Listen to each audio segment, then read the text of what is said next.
All right. Good morning, everybody. Good afternoon or good evening, depending on where you're watching this. It is great to see you. And we have a really powerful show today because we're right at the end of retrograde, as somebody pointed out.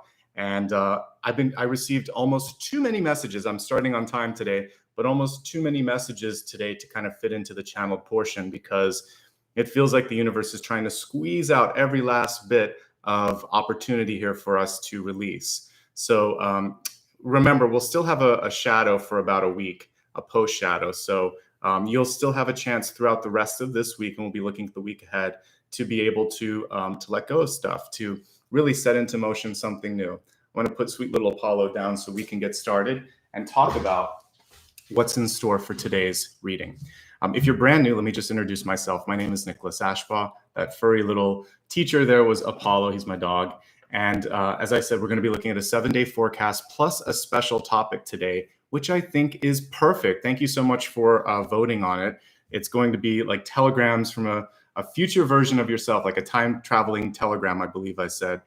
And it's a chance for, I think we've all had that place in our life where we think, gosh, I wish I could have done this. I wish I would have changed this. So we're going to look at the second part of the reading through that lens of what if you had kind of the big picture ahead of time? What would you do to take advantage of it? So basically no fear of missing out, because we're going to go through it and look at things that you should avoid, things that you should embrace, and then you get to decide what you want to do about that. All right. So I think it was a great topic that you all voted on. And it was the overwhelming winner in every single poll that I put it out for you to consider. The rest of the forecast is organized in the following manner. Let me just go through that so you know what's coming. And then we'll get started on your totems. We'll begin with the channeled messages. These are everything that I've had a chance to write here on the table. And then after we do the channeled messages, we'll look at a 7-day forecast. The 7-day forecast will walk us from Sunday to Sunday, showing you what you can focus on each day of the week. Then we'll look at blessings and blocks for the week ahead. And then I do an elemental breakdown so that you can look at earth, air, water, fire, etc., and just have a chance to sort of see the signs underneath that. Then I usually allow for one quick live poll based on anything that I see here that might be, areas of opportunity. And if I have something that I want to ask while you're voting on that, I usually do that as well as like a reader's choice. So we'll do a reader's and then a viewer's choice at that point. And then we'll get into the fun stuff, which is that telegram from the future to see what you can avoid, what you can look forward to, all of that fun stuff. Okay. I always like to wrap up with a meditation and a final card that allows you to ask me a question, and I'll pull a card to sort of see what's coming through. So amen and yay to the last day of retrograde. Tomorrow should be the beginning of a sort of easier period. And I know a lot of you, I read a little bit in the chat before I got started, are going through some challenges right now. That's completely normal. And what we're going to look at now is sort of how we can make the most out of the next 7 days, get out of the shadow of retrograde, and really have an amazing end of this month and an amazing November. Okay.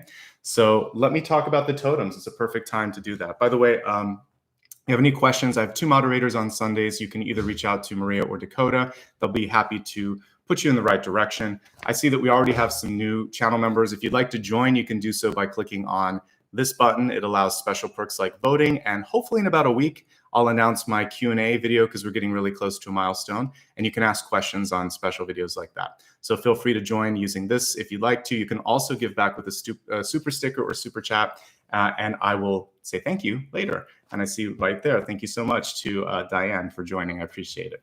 So that just allows me to do more videos and buy more cards. So thank you so much. All right, let's talk about your totems and get into your channeled messages. So you have a dual totem today, and it came to me as I was writing. At first, I thought I would just be focusing on the phenomenon of like rain or rainstorms, but as I started to go through my dream notes from last night, and I had a ton of messages, so much so that I might need to look at my digital notes here on the computer to make sure I didn't miss anything. One thing that factored in that really kind of stood out was I had this odd sort of visualization of twins, and they were pointing up at the sun, and then I saw like a storm coming. There was a maternal energy there too, but I was focused on the twins. And I was like, okay, twins in the sky, it's Gemini. I needed to do a little bit of research on the myth of the Gemini twins. So today we'll be talking about Castor and Pollux, and then also a phenomenon associated with them, which is St. Elmo's fire, which is not just a cool movie from the 80s, but is also this sort of plasma phenomenon that comes about when there's a storm on the horizon. So it is still about rain, it is still about change and movement, but through the lens of the Gemini twins and through also the lens of St. Elmo's fire, which can be a warning or a signal of change. All right. So Gemini twins, here's a statue of the two of them from Wikipedia. I'll do like a slightly larger version of it here. Of course, from the constellation Gemini as well. And St. Elmo's fire, which we'll look at in a few moments here, it's that bluish sort of phenomenon that you would see plasma, basically. Sometimes even before the lightning hits, you'll see a little bit of that plasma. But you can Google both of those. I just wanted to show a couple pictures.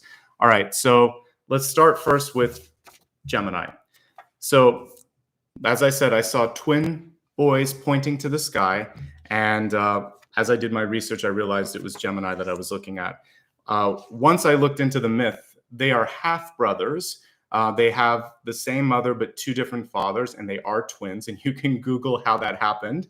But basically, Zeus seduced the mother. And so, yes, one is of immortal lineage and one is mortal. They both are the children of kings. One is just a human and one is king of the gods. So there's a lot of myths that you can look at. They're very well associated with horses as well. But the important thing is there was a point where one of the twins was mortally wounded. And this is what I really wanted to focus on for today's reading today. So when his brother Castor was wounded, Pollux, the immortal of the two, decided to give half of his immortality to his brother Castor. His father, Zeus, gave him a choice. He said, either you can stay here in Olympus or you can share it with your brother. And then basically what happened is they alternated between living on Olympus and in Hades. But I think it was one at a time. You can correct me if I'm wrong there. But I think since they shared it, they also had to share the time between the underworld and basically the realm of the gods. So when we're looking at this, it's basically a symbol of your immortality. Like here, when we look at this, it's both eternal life and death. And we are eternal souls, but we are bound in this lifetime to a mortal body. So that means that we have all this energy and wisdom from the higher self and the soul. But sometimes we get caught up in the day-to-day life and the sort of mortal energy in this body. So what you want to be looking at, what you really want to kind of focus on for the next month, I would say, and week ahead here is how can I unravel some of the old karma? What do I want to set into motion? And imagine that you're standing in a doorway, looking at the past, looking at the future, 1 foot in, 1 foot out. The question is, which direction are you wanting to head now? And are you ready to take a step toward the future? It's hard when change is happening sometimes because it just feels like, you know, I want to hold on to that. It's very much like Four of Pentacles, wanting to kind of keep something from the past, a memento, or kind of just, it's safe, that I can trust this. I don't know what that's going to lead to.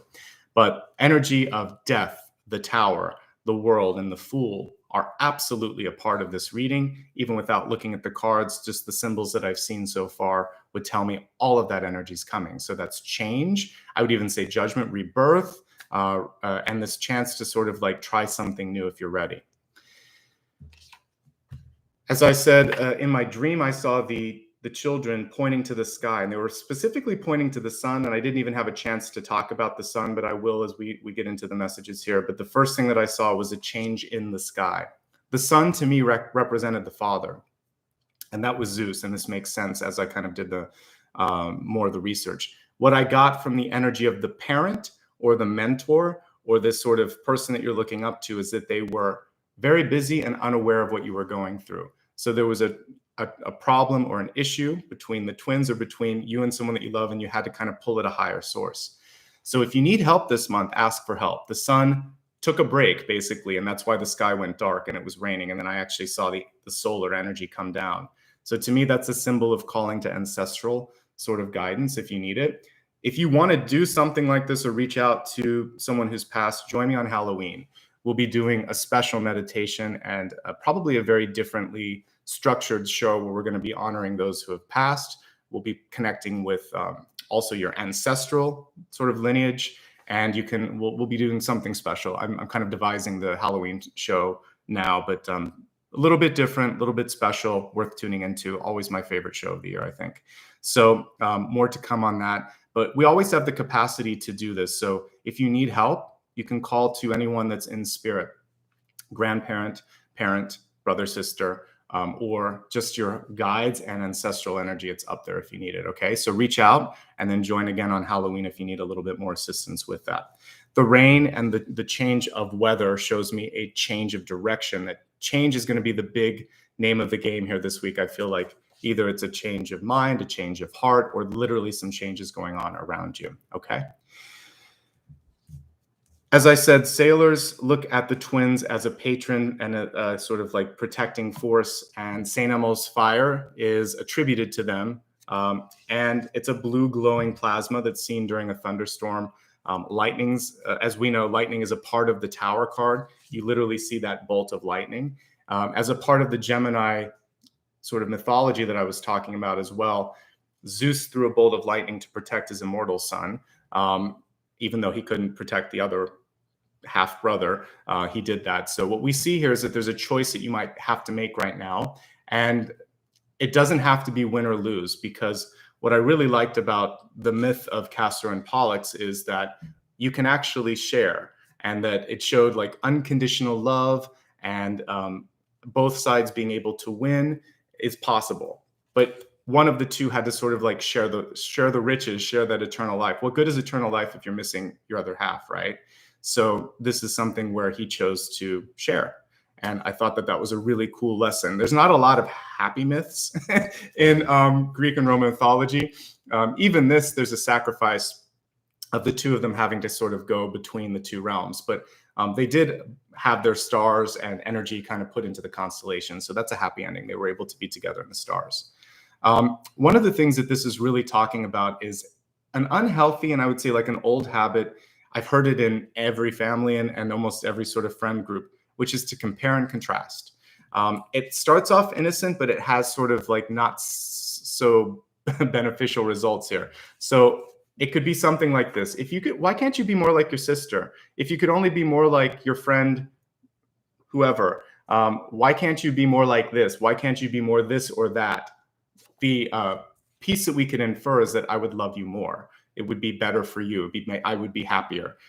So what we really want to do is support someone and say, what's going on? Are you happy? Are you wanting to be something else or do something else? I want to be here to support you because this isn't like you. So let's stop comparing. And it has a really, really detrimental effect, especially on siblings. It can also be in a partnership when you look at someone and you're like, how did you end up with that person? These are crazy things to say. You shouldn't even think it, but when you say it, it actually has a really bad effect on people. So swallow that thought and don't state it. Instead, sort of just think about something else and try to find a way to bring people together rather than comparing and contrasting like that. So teachers, parents, loved ones, everybody plays a part in this. Even if you are the sibling or the partner or the whoever it is, like the best friend, you don't have to compare yourself to that person. Truth be known, there are things about you they wish they had, and it works the other way around as well. So focus on you. Be grateful that you have a good energy in your life. If it is someone that you're highly competitive with or whatever, there's more than meets the eye there. But there was something here that I needed to talk about to say, stop comparing yourself and don't let others compare you. You could just say, that's not a fair comparison. I love you equally. We love you equally. Why are you trying to pit us against each other? So set people in their place if that happens, or just say, I don't have any reaction to that. That doesn't work with me. That sort of methodology doesn't work with me. And they'll change their story. And if they don't, just tune them out and focus on something else. It's harder when you can't get away from someone like that. But if you can, it's better to just sort of like move on. Biases are a big thing, and we've got a lot of cool stuff with the sort of like transitional energy, but we have to talk about some of this because we're right at the end of retrograde, and this will allow you to truly be sort of free and clear for the next quarter of the year. So I want to help you with it. So do your best to release inner biases that you have and absolutely push back and or expose external biases.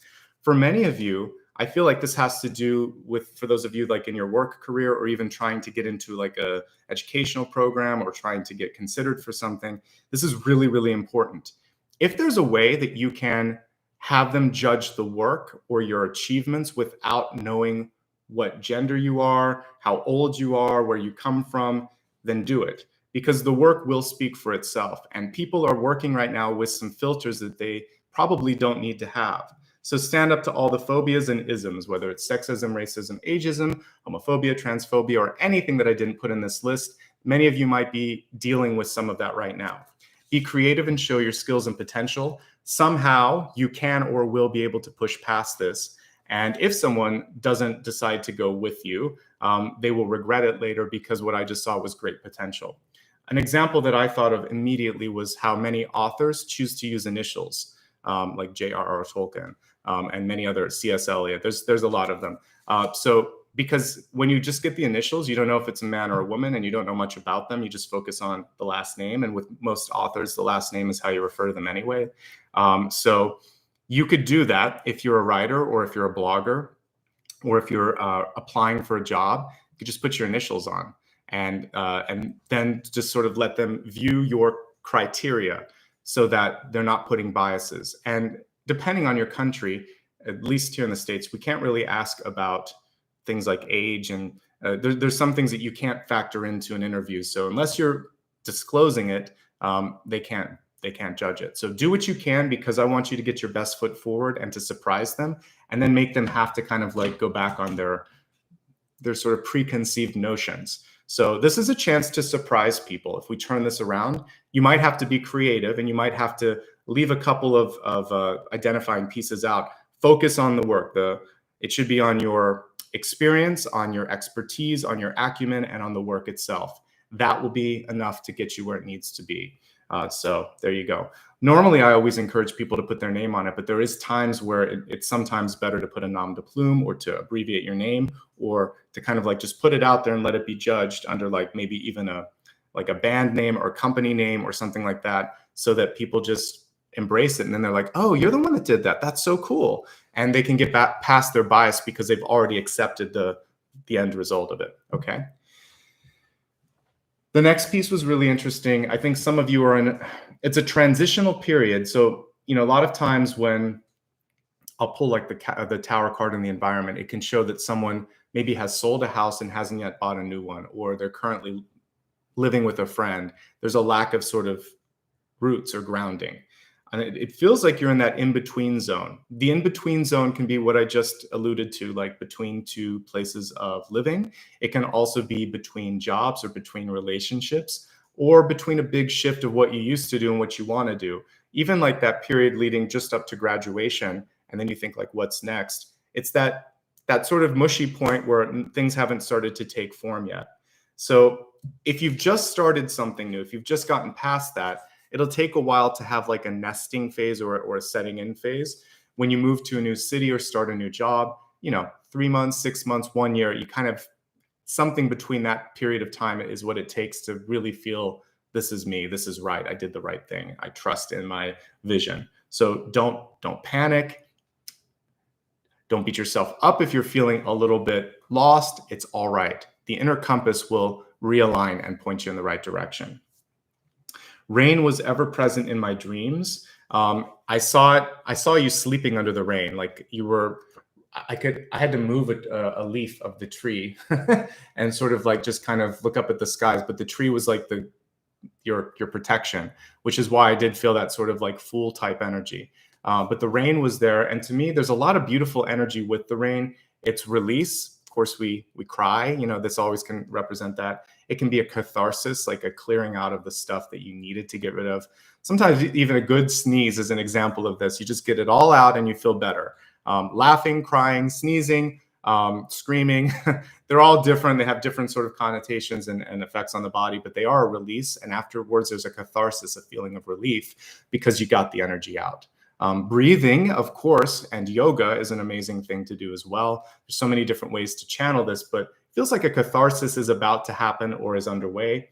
It can also be a combination of sadness and joy, or one or the other. So it's important for you to honor, channel, and release the energy this month so that you can find your grounding.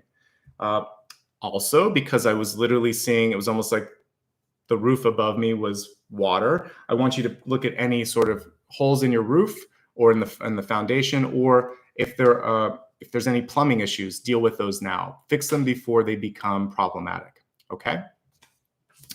But water, lightning, and the stars in the sky, it was all a big part. It was a very sort of astrally themed dream period last night. The sun, by the way, if we were just looking at tarot, because it did factor into all of this, can also have to do with reconnecting with your inner child, finding a way to heal that. It's also your personality, your power, solar plexus. So for many of you, you might be working on releasing any sort of ties that you have between you and your parents, if there's any old karma that needs to be released. Also with bosses, friends, or anyone that kind of steps into your power. So, maybe we'll focus on the solar plexus, since I saw the sun in my dreams, and it was a really kind of like unavoidable energy that I wanted to talk about, even if I didn't dedicate a card to it. Okay. To me, it felt much more parental. So it feels like you need to get a mentor, a boss, or a parent's attention and deal with something.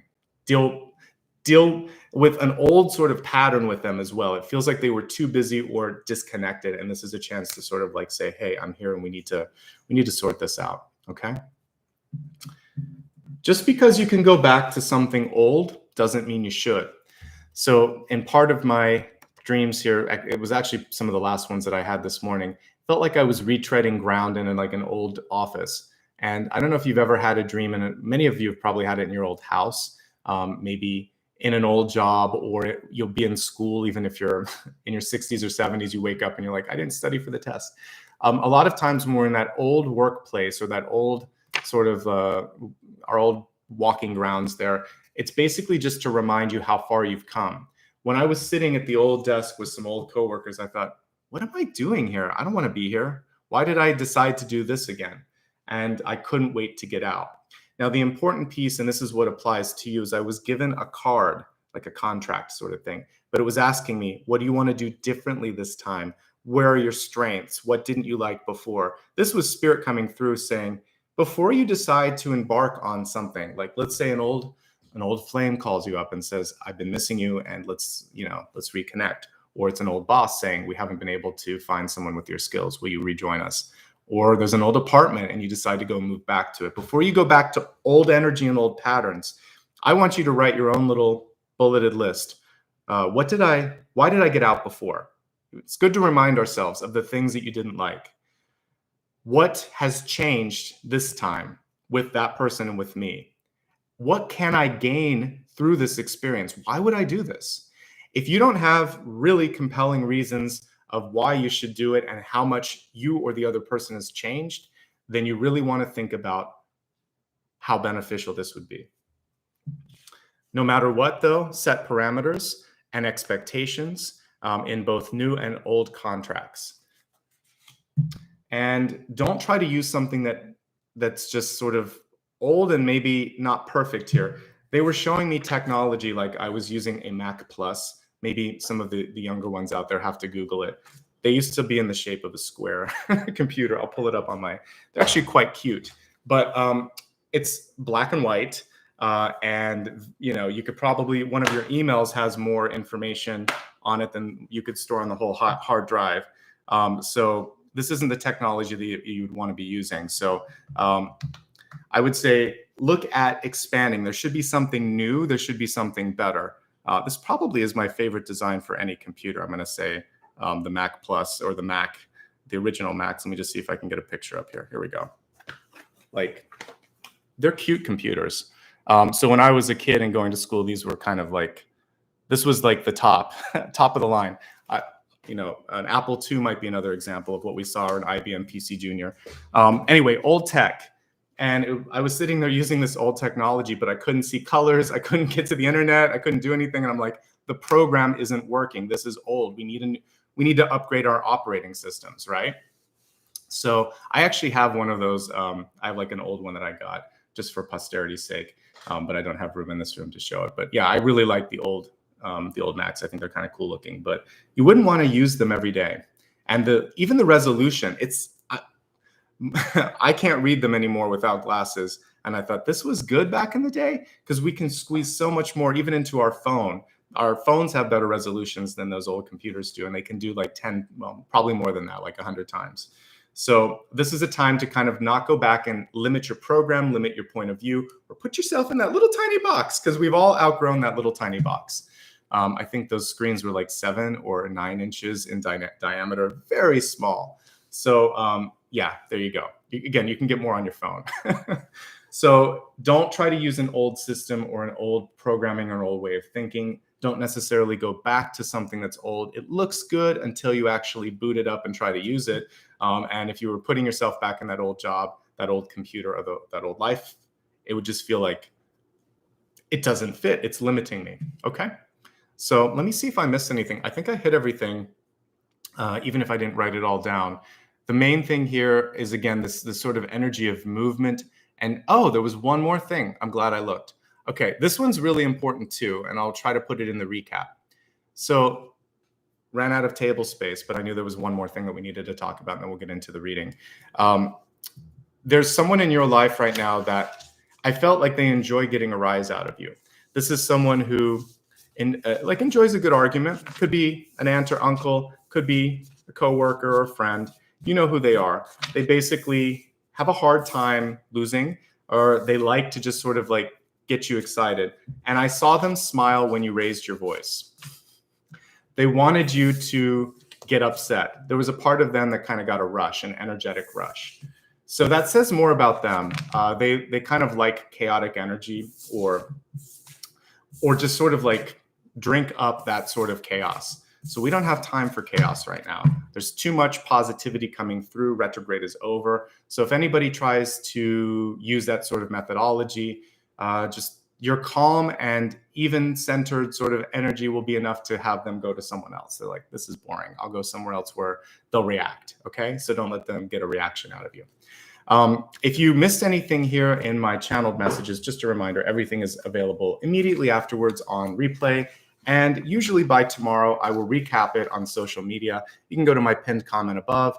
My social media handle, this is actually important since there was someone impersonating me on Instagram the other day. It's my name, Nicholas Ashbaugh. Someone took out some of the letters. So when you're in doubt, just go to my website and click on the links there, and that will lead you to it. I don't yet have a check mark on Instagram. I'm trying to get it, but it takes time. On Facebook, I do. And for everything else, just go to my website and you'll be able to see it. I also have a Twitter account, slightly different handle. It's N Ashbaugh, first initial, last name. And I will post little summaries of everything that we talked about today on those platforms, usually by tomorrow. Okay. If you're kind enough to give back today, and I see we've got a lot of contributions and new members, stick around until the end when I will one by one say thank you to everybody who kicked in a little bit. All right, let's select a deck of cards to take a look at the 7-day forecast. And let's see what sounds good or feels good here. I'm feeling like we might do this Wildwood. All right, so let me turn the camera down and let's look at the next 7 days.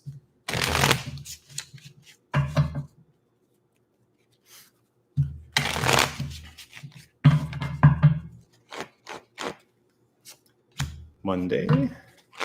Actually, sorry, that'll be Monday, but we'll do one for today. Sunday, Monday, Tuesday, Wednesday, Thursday, Friday, Saturday, and next Sunday. All right, so let's turn the camera up and take a look at each one of these. We have a lot of shifting coming through leading into Saturday. We actually have the death card and we'll talk about that. So I definitely am picking up on the energy of change. For today, we have a really unusual 10 of Swords. I like this one almost as much as what I see in like the Light Seers deck.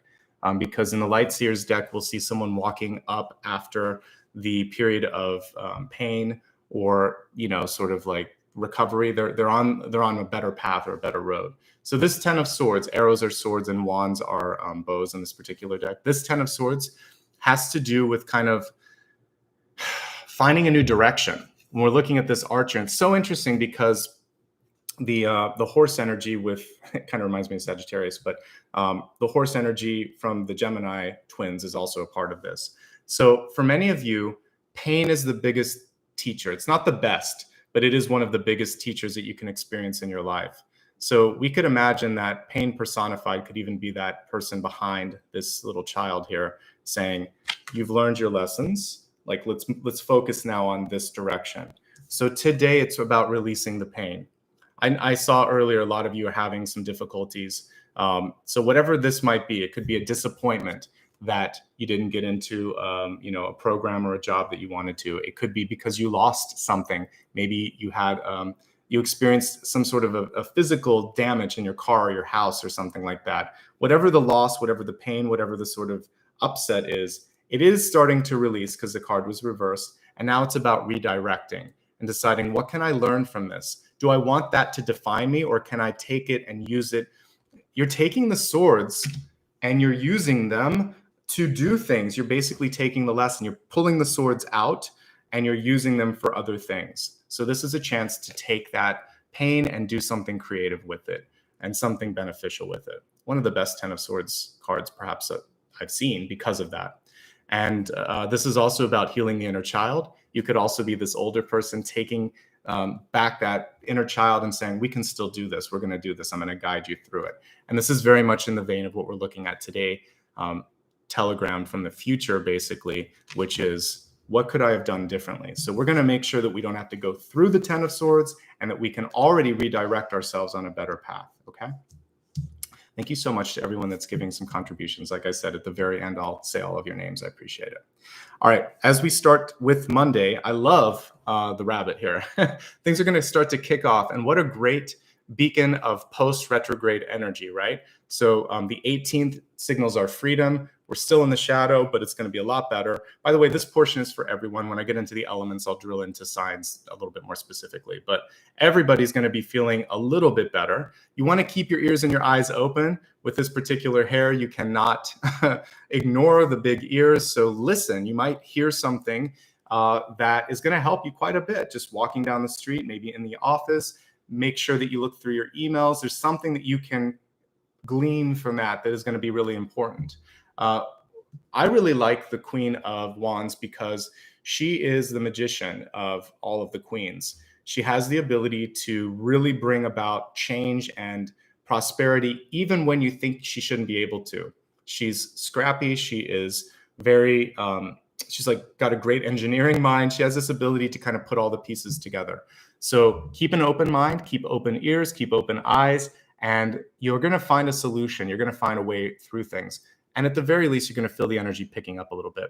Ultimately, a rabbit or a hare is a great symbol of prosperity because they multiply. So if you're looking for growth or change, this is a good beginning. And we're looking at probably a very prosperous week. Everything that I'm looking at looks pretty good so far. Monday is a great day. Moving on to Tuesday, you're going to have to step a little bit more in the spotlight. The table's set, basically, here. They're just waiting for you to come in. And if you look really close, you can see all of the lovely sort of harvest energy here. We have the 6 wands pointing to the fire, and we're just waiting for people to show up. So people are ready to receive you. Are you ready to be seen is the question. This is a really good day for negotiations, for a heart-to-heart, for solving a problem, for having a difficult conversation, for putting something out there for public review or release. So we have your great sort of managerial skills and movement skills coming through on Monday. And then on Tuesday, people are ready to sort of see what it is that you've been talking about. So you can plan, and then you can do, and you can show. Show and tell is basically what Tuesday is all about. All right, nobody's there yet, though. So for some of you, this could also be an opportune moment because I mentioned earlier, there are ways to have people sort of be surprised by your potential. You can step in if nobody else is taking advantage of this moment in time and really make a splash. All right, this is your moment. Moving on to Wednesday, we have the King of Pentacles. Very good energy for resources. This is a lone wolf on the card, however, and for some of you, you may be doing better on your own. So this can indicate an entrepreneurial energy. Starting your own business, maybe taking some time to really develop something. And you're going to have to decide. People may be knocking on the door for you. And for those of you that are under a non-disclosure, or you're editing or finishing something, you'd want to kind of make sure that whatever you're sharing that day doesn't give away the big picture, the big reveal, because there's something really cool that you might want to keep under wraps a little bit. Ultimately, if you need money, if you need help, if, in my dreams, I saw the twins wanting some healing or some guidance, this is the day to go knock on the door. This is the Papa card, the father card. So Queen of Pentacles is mom, King of Pentacles is father. And so this is a good time to get that advice, get that help, and there may be a monetary exchange that goes through that. Good day for negotiating salaries or for trying to get more out of an agreement as well. Love the King of Pentacles. You have a strong start to the week. Don't we love post-retrograde energy? It feels so much better. Today is the last day that we're dealing with it, but it's looking a lot better this week so far. Thursday's great. We have the Woodward card here. And in this particular deck, this is going to be the Strength card. They're flipped around a little bit. Justice and Strength are reversed in this deck. So the Strength card, we still see sort of like the cat. Instead of a tiger or a lion here, we have like I don't know if it's a leopard. But basically, there's a little bit of a flip on this, which is you could almost imagine that this is the divine feminine here, instead of it being the reverse, where the divine feminine is sort of kind of trying to overcome or somehow dominate over the divine masculine. So one of the things that I was talking about was the isms and the phobias. We have to get through all of that now. So different roles for different people. We're going to start to see a shift coming through. I was listening to some podcasts of how, for instance, like those people that kind of take products across the states, truckers, basically, it's now more women than men that are in that industry because they just found that it was flexible with their schedule. A lot of the men didn't want to come back to work, and we see sort of like a gender shift. So there's going to be gender shifts within certain industries and age shifts in certain industries, and we have to sort of make peace with that and embrace it. There's no reason that we can't embody a little bit of both, and I talk about this all the time. So blending is key, and if you have to sometimes make people kind of like look past something, again, by using initials or something like that, not deceptive, it's just sort of like focus on the work, not on the name, and not trying to figure out what the name means. There's nothing wrong with that because you're highlighting your work. This is a day where you want to be careful. So the Strength card, we love it, but there's also, this is the person that could be trying to get a rise out of you. This can be the person that has a hard time saying no to things or has a hard time receiving a no. So someone that's really, really energetically strong, and you might meet your match on that day. So you find that inner strength and stand right up on the level with them and sort of like, I wouldn't say don't fight, because that was one thing that I saw. They want to kind of get the rise, but just be strong and be neutral if you can too. It's kind of a weird mix to have, but that's what I'm seeing. Nothing's bad with any of these cards though. Strength is a very strong card to show that mind, body, and spirit, you're in a great place. And if you have to show your mettle and say, listen to me, this is something that I care about, you still have that strong energy that day too. We also have a fast cat here. I can't tell what kind of, those of you that are cat aficionados, you can tell me. But basically we can tell that this is a hunter and a fast cat. All right, so one thing that I'm seeing this week is a continuation of things starting to move quickly, and you're going to have to stay on top of what's going on. Moving on to Friday, it might be a lynx. Lynx usually have a little bit more of, their ears are a little bit more pronounced, but yeah, I think it might be a lynx. Either way, we know it's fast, whether it's a cheetah or a lynx or a tiger or lion, these are all fast cats. So suffice it to say, you'll be moving pretty quickly. I think you're right, it's a lynx. So on Friday, I'm loving what I'm seeing here. We have the 10 of Wands. Things are wrapping up in a really good way. Some of you may be asked or tasked to either take a trip or maybe do some sort of a virtual telepresence, or you're going to Skype or FaceTime someone in another country or not within your office. It feels like outreach is going to be really important. If you're retired or if you're a student, this is also about maybe taking a weekend trip to get away from things, just driving a little bit and enjoying. The 10 of Wands doesn't have to be moving. It can just be a sort of temporary displacement, which is kind of what I was seeing with some of that energy of being out under the stars and under the rain. So it feels like some of you might just need to get away from things a little bit and get your perspective. Focus on not taking on too much too fast. So the 10 of Wands can be a burdened card. You can see the person carrying a really heavy load, trying to get up that hill, trying not to lose their perspective. But look at this. This is a really cool thing that I hadn't noticed in this deck before. You're seeing at the top of the hill this. So if you look really close, you can see the fire.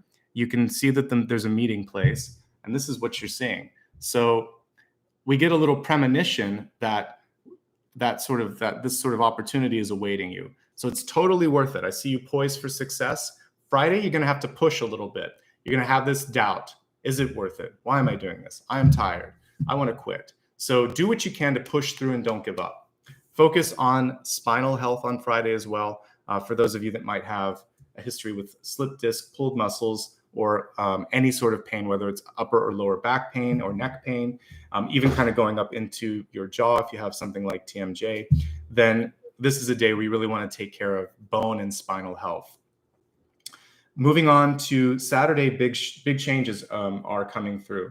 We have the Journey card, which is the death card in this particular deck. It's reversed, but let's turn it upright. So for many of you, there is this moment of feeling like if I don't do this now, when am I going to do it? This is when you have a whole week of an open door. It feels like on Saturday, you have to step through that door. You have to make the change, make the commitment, make the decision, or the door closes and you'll have to open something else. So you have a whole week to decide if you want to kind of like do something. You also have a whole week to open up some opportunities, and it should be good. But no more stagnation. If there's anything in your life where you feel like this isn't what I expected, this just isn't giving me the sort of energetic opportunity that I was hoping for, this is the day to release it. As you look now at next weekend, which of course we always, it's a preview of next Sunday, but it will probably change because it's in the future here and we're going to be doing a lot of work. We have the 10 of Cups. It does say happiness, which I love. 10 of Cups is family, celebrations, opportunity, community, and typically is something really, really good. So everything is setting you up to be received and to be able to connect to something better looking at 1 week from now. If you are looking to get together with someone, that's the best day of the week so far, about a week from now. I would say the other day for good gatherings and meetings would be on Tuesday. So very quickly, before we get into blessings and blocks, I'm just going to go through what we have in front of us. So for today, it's taking what you experience and using it as a guide rather than having it define you. Really good day for management and movement on Monday. Meetings and gatherings and approvals on Tuesday. Wednesday for resources, getting what you need, whether it's time, money, energy, or support. On Thursday, you're going to have to stand your ground, and you may meet your match a little bit, but you're going to be able to find a way to let them sort of see what they need to see. Friday, not losing track of the bigger purpose and realizing that these two cards are connected. You're going to get a little preview of what's coming through here. So push through, ground yourself in the overarching vision, and you'll be happy that you did it. I feel like it's done. It's time to move on. It's time to release and time to decide next Saturday what you want to focus on, maybe for the next big portion of your life here. And then we see a little celebration or a gathering or some, for some of you, maybe some incoming love or friendship a week from now. So I'm loving what I'm seeing here. Really great energies overall. All right, let's take a look at blessings and blocks. I'm going to use a different deck here, the Afro Goddess Oracle deck here. We're going to take a look at blessings for the week ahead. And blessings, again, would be something to really embrace and look forward to. All right, so we have the key card here. So many of you have everything that you need. And this matches. I always get a kick out of a card that matches. All right, so you have the key to your own success. If you ever think of a card in tarot that's really connected with this, it would be the Hierophant, because the Hierophant has interlocking keys and usually has two students and a teacher. That really connects to what we were talking about with like a parental or teacher symbol and the twin energy. So some of you have a literal twin in your life. You might have a best friend or sister, that feels like it's a brother or sister, but it's like chosen family. Or you might realize you don't need that. You are whole all within.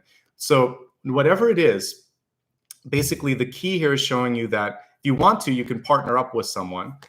The twin keys to me would be someone who shares a really common interest. You don't need the Hierophant in front of you. The two of you have learned what you needed to.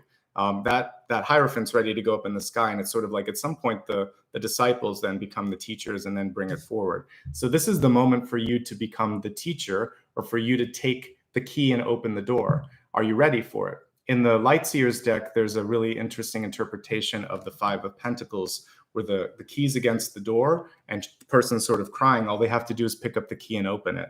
So I feel like for some of you, this is that moment. Are you ready to get past this feeling that I need to get more? I need to go back to school. I need more time. I need more experience. I need to listen to that teacher more, or I need to be more like this person. The truth of the matter is there were two keys in that. The two students have the two keys. You can open the door together, you can do it alone. You have what it takes, okay? So the blessing is the knowledge, and the knowledge is within, and the key is that knowledge. And are you ready to use that knowledge to get forward? That's up to you, all right? But you already have what you're looking for.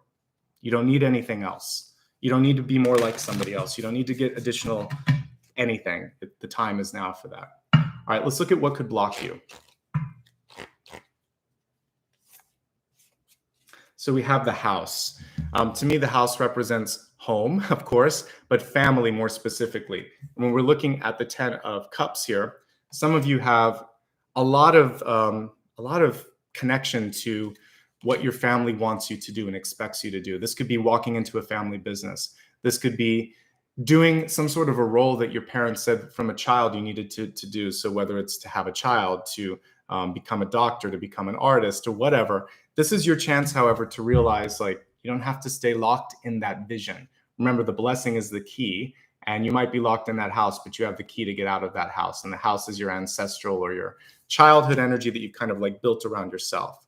So there's tower energy all around this reading, even if it hasn't shown up yet. So suffice it to say that you can get out of this before this crumbles, because it doesn't feel like the foundation is what you need anymore. So the block is an old foundation that is cracked, that it's time for you to kind of step away from. And it's a little scary because you don't know what you're going to do with it just yet, but you'll get there. Okay. So there you go. I really like that. We're going to go into the elements now. And let's see here. I'm going to use some different decks as we go through all of this to see what's coming through. All right. We're going to take a look now at your at earth, air, water, fire, etc. So let me just choose a deck of cards here that we should use for this. Let's see. All right. Actually, I'm going to use the Afro Goddess deck for this one because I think I'm going to use the Sun and Moon deck perhaps for the center one. So we'll see. I used that the other day and it had some beautiful messages on it. So we'll see. I might change my mind. But all right. So let's take a look at the elements.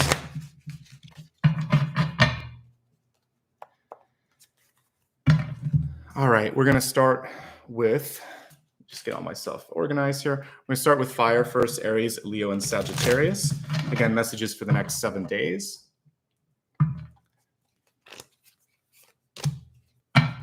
And then we'll do earth. Then we'll do air. And then we'll do water. Okay, so fire, earth, air, water. Let me pull up the cards and we'll talk about this. All right, so looking at fire, Aries, Leo, and Sagittarius, we have the King of Cups coming through. So what I'm seeing, I love all this we really have positive cards this particular week. It looks fantastic, but you really want to trust your heart. You want to act on your inspiration and on your intuition, but this is a super creative card. Good time for relationship energy, a good time for love, a good time for really just giving it your all. You don't have to really hide yourself this particular week. So if I just think of the King of Cups as a card and what it would mean to me or to any of you, I would say, first of all, if you trust in the sort of flow of things, because water is really all about the sort of direction that you're going in, you're being naturally led to the right space. But because in my channeled messages, I saw the rain, I feel like one of the things I want you to do is give yourself a chance to really figure out whose emotions you're feeling. Because if you're really intuitive and empathic, sometimes you're absorbing the energy of the people around you. Sometimes you're kind of caught up in the moment. So I want you to just ground yourself for a moment and think, is this me? Is this all I'm feeling? Where is this all coming from? And then once you kind of get the flow of that energy, it's going to lead you in the right direction.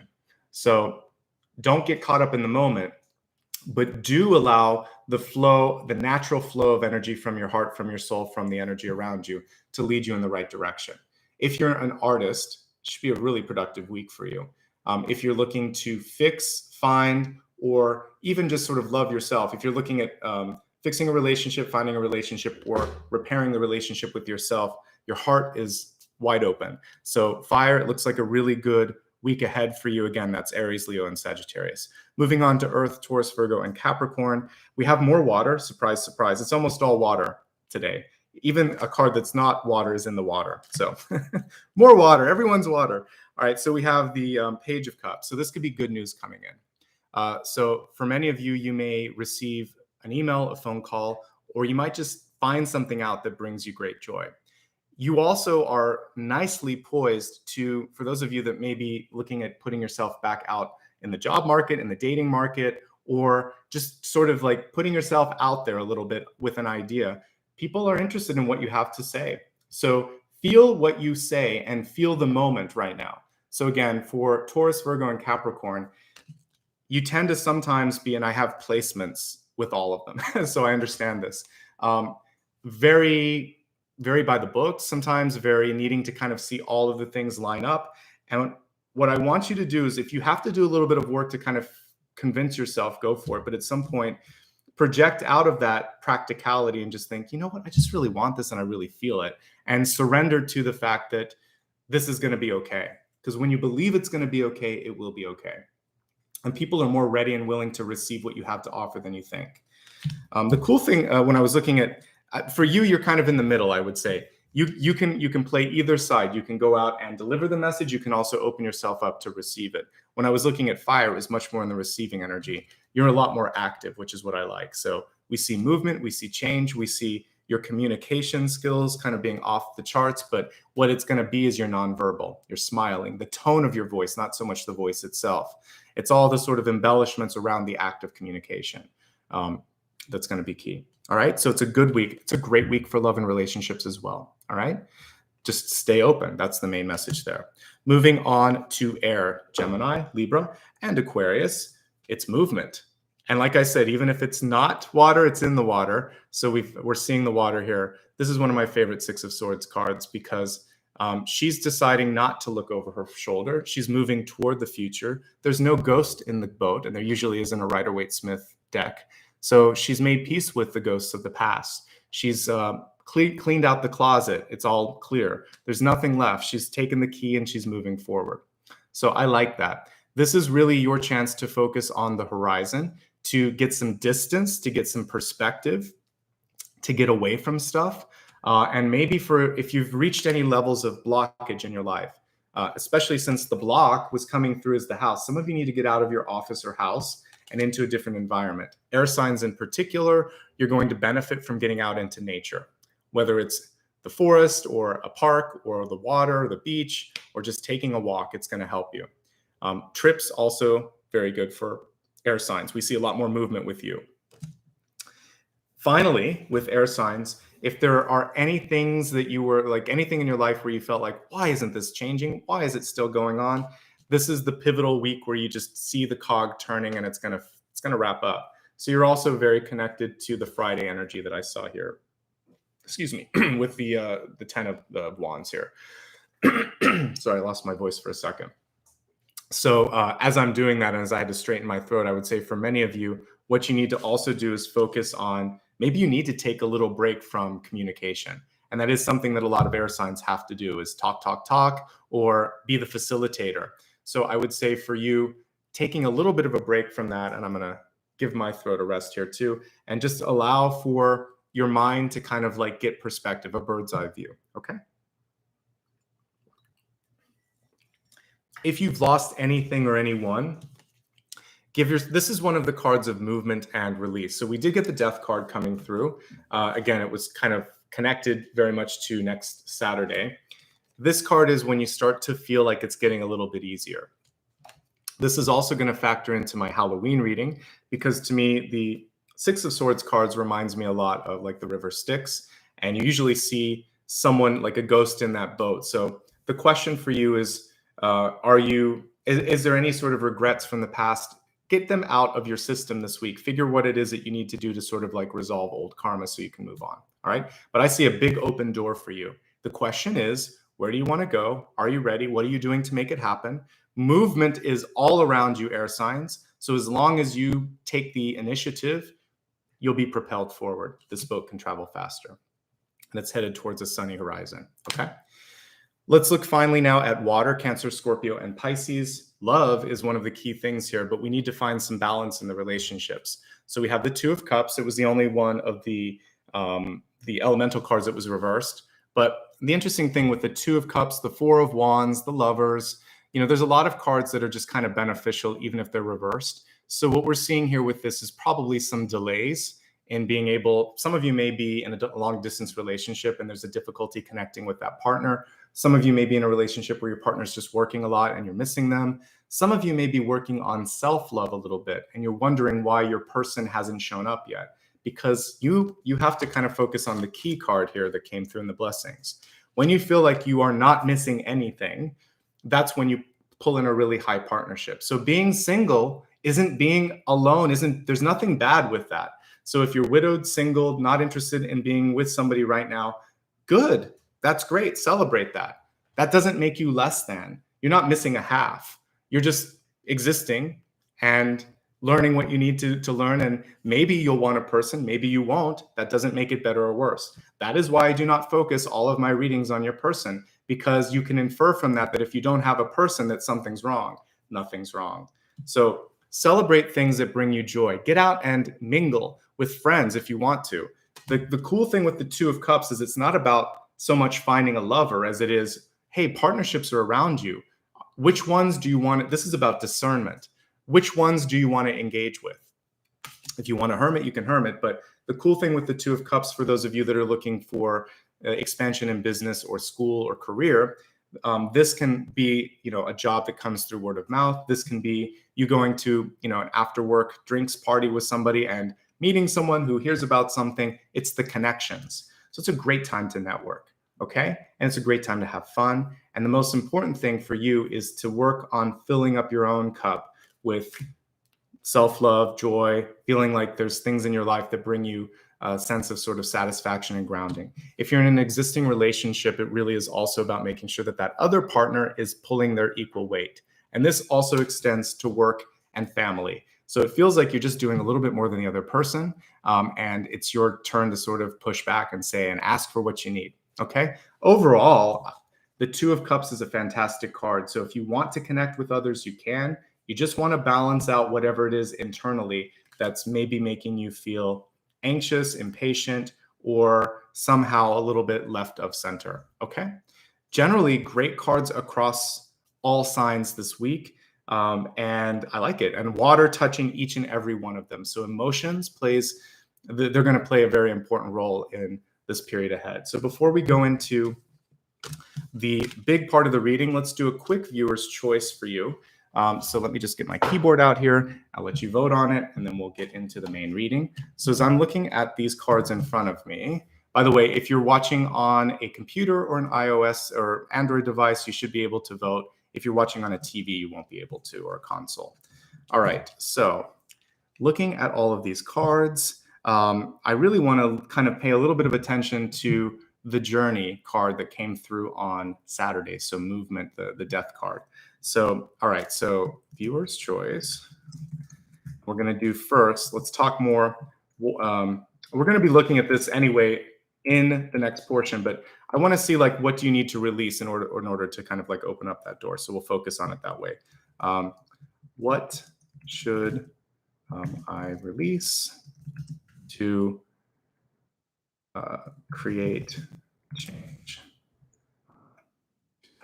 There's not enough words for that. So I'm just going to say, what should I release?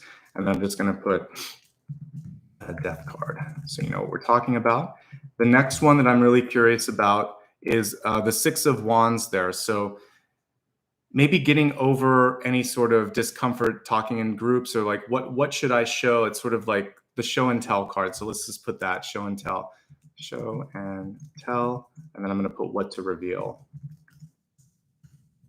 And then for the final one, since movement is a major piece in one of the signs, and also as we're looking at Friday, I would just say how to keep the pace of movement.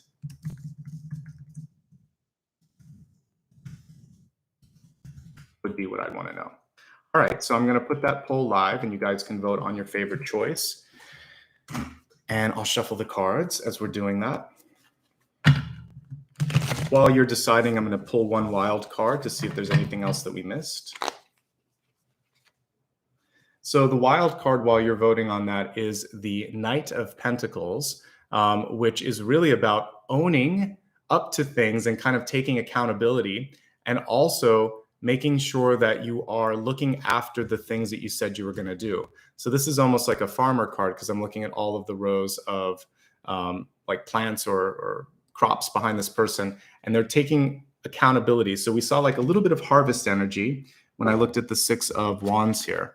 So in order to make that harvest happen, it's going to be really important to tend to your priorities and your contracts. So if you said you were going to do it, do it. Things will come from that. We see a bounty, we see something fruitful. So just make sure that you keep doing what you need to do. Okay. So let's end this now. It looks like we have what should I release? Death was the winner. I'll put my glasses. Actually, my glasses are in the other room. I'll grab them in a second. So let's take a look and see. I think by 49%, if I read that correctly. Yes. What should I release? The death card by about 48%. Let's see what's coming through. What can you let go of? What's the message around death and release? Okay, so it shouldn't feel so difficult for you. We have the Five of Wands. The Five of Wands is typically a card that comes through sometimes in a relationship in particular, or in a partnership, or any experience in our life where it just feels like there's a lot of work and not a lot of reward. The movement for you is, remember I was talking about getting past a bias or an ism or a phobia. There could be people, sometimes it's friends and family, they're blocking that path. And when we look at the Ten of Wands, that's the path there. You want to move past this old school way of thinking. So there's somebody in your life, a friend, family member, or loved one, or even a mentor, who may be saying, are you sure you want to do that? Are you sure you have what it takes? Are you sure you're ready? Are you this enough, that enough? And when they start to go to comparisons or limiting thoughts, that this is the block. And so basically, the path is already laid out in front of you. You have to get past this, okay? So someone, or some possibly it could even be a group for some of you, you have to kind of get past that old way of thinking and that old guard, and you're going to push beyond that, okay? So that's your message. And in the meantime, finish up what you said you were going to do, and you can start to reap the rewards of that. So I'm going to stack up all of these cards, and now we're going to get into the big part of this reading, which was the time traveling telegram. I had to choose alliteration, didn't I? Messages from a future you, which is going to help you figure out what should you be focusing on? What can you do to make sure that there's not going to be any fear of missing something? No fear of missing out. I said I was going to do Sun and Moon, but I'm actually wanting to do Light Seer's deck because I really love the energy on it, and I think this is going to be really helpful with change. So we're going to use the Light Seer's deck, and we're going to take a look at the big topic today, which again is messages from a future you. What do you want to focus on? Just grabbing my glasses. Okay, because I'll need those for the end. All right, so this is for everybody present. We're going to be looking at it through the lens of you coming back in time, you coming back to advise yourself. Pay attention to this. Don't pay attention to this. Embrace this. Ignore this. A future perspective on present opportunities.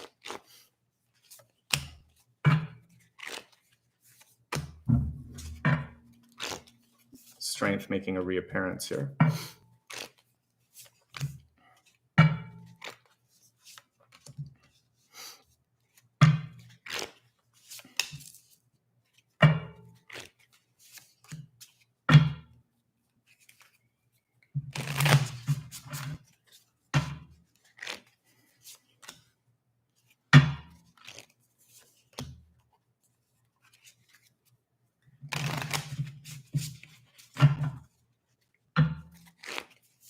How's everybody doing today? I hope you're doing well. It's good to see so many of you today as well.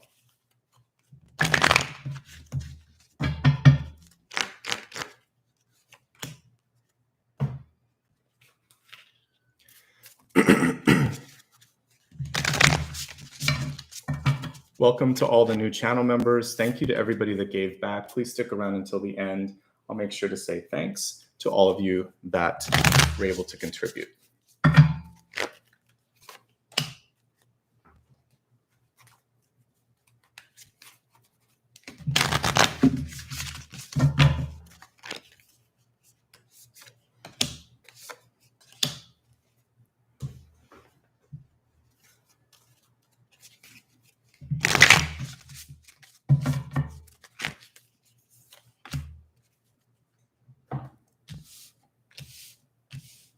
All right, let's take a look at everything and see what the messages are. Starting with your catalyst card, we have the Hunter energy saying, track down your fears and desires. This card was reversed, but let's talk a little bit about what we're seeing here. If I'm able to get the deck here that I was just using, this reminds me a lot of what we saw with the 10 of Wands. So let me just pull, not the 10 of Wands, but the, the 10 of Swords, actually. So let me see if I can find that. Here it is. Okay. So looking at the 10 of Swords here, this is exactly what we were kind of seeing here image-wise, right? So this is almost an in-between phase between the inner child, the old man, and now this is you right now here, the Hunter. So this is reminding you to go after exactly what you're dreaming for or dreaming about, and your hopes, your fears, your desires. Don't let failure hold you back. Let it be the universe redirecting you. I've said this before that rejection is protection. Rejection is also redirection. Easy for you to say, right? So basically, it's the universe saying, this isn't good for you. How about this? Or what if you kind of shift in this direction? So that's basically what we're seeing, is taking the arrows and re-aiming and saying, all right, I can do something a little bit better with that. I have so much Archer energy coming through today. Some of you may be dealing with the Sagittarius. Maybe you have Sagittarian placements in your chart. Either way, what we're looking at here is you have to know where you're going. If you just pull an arrow, like release one, and you don't first kind of like aim, it's going to go in a crazy direction.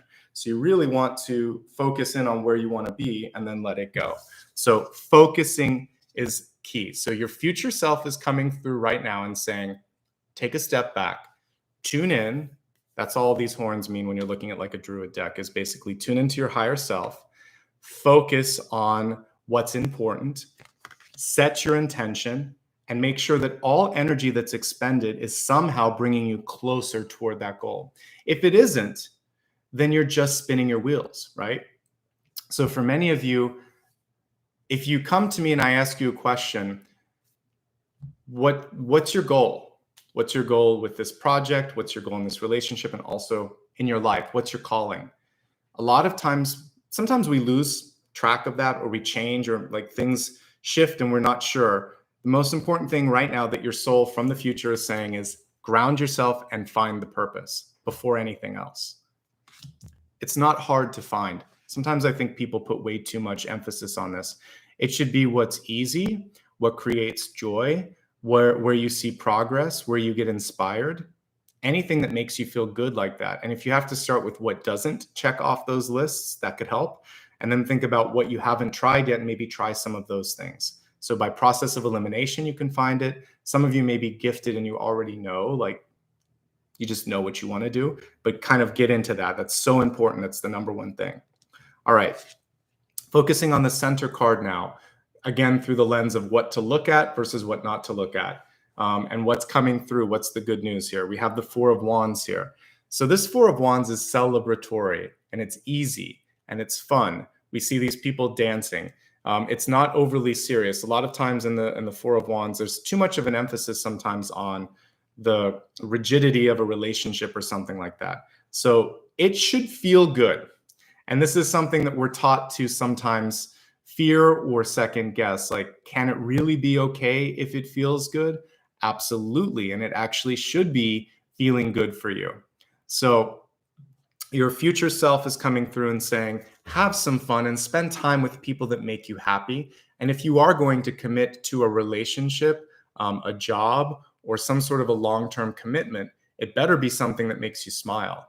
It better be something that brings you joy, because otherwise you're just kind of putting yourself in this long-term engagement that kind of feels like it's torturing you a little bit. So we want to make sure that there's joy, that there's celebration, that there's happiness, and that you surround yourself with people that are on the same page, that dance the same dance, that understand where you're coming from. Okay? So value the people that truly have your back. And we're not just looking for yes people, we're looking for people that have common interests and can blend with your energy and can support you on that path. Okay? You are that combination of divine masculine and divine feminine. So when you meet that strength energy, which we saw coming through in the cards, you're going to be absolutely ready to deal with it. I think it was Thursday that was coming through. But either way, you can definitely hold your own. And the other thing with this one is it's no longer, I like a modern interpretation of this card because it isn't about who's better, which we learned with the Gemini Twins mythology. It isn't about being more like this or less like this. It's being yourself. And it's understanding that we can change up who does what. So you can be a stay-at-home dad. You can be a female executive. You can be a nurse that's male. Doesn't matter. These are all new ways and new paradigms because we can all do this. We're all both. So let's embrace this and embrace that this new sort of energy. So don't let something hold you back because you're afraid people will think about like age or anything, like if you can or can't do it. You can or can't do it if you allow yourself to do it or not to do it. So you're the only one that's holding yourself back.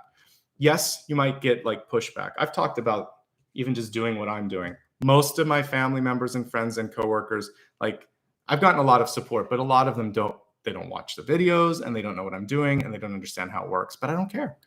Because I also don't go to their jobs and judge what they're doing. So why should they have to do that? And why should I care what they think about me?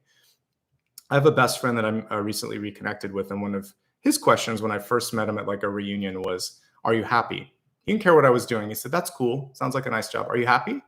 And I reminded him of that when we met again recently. And he said, oh, did I say that? That's cool. And he said, that's all I really care about is if people are happy. And I think that is such a solid mark of a really good person.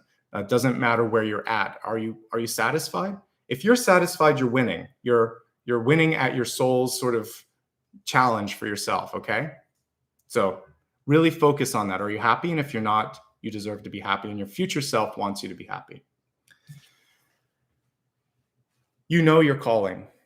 And it's just like the key card that I had over here. You know your calling.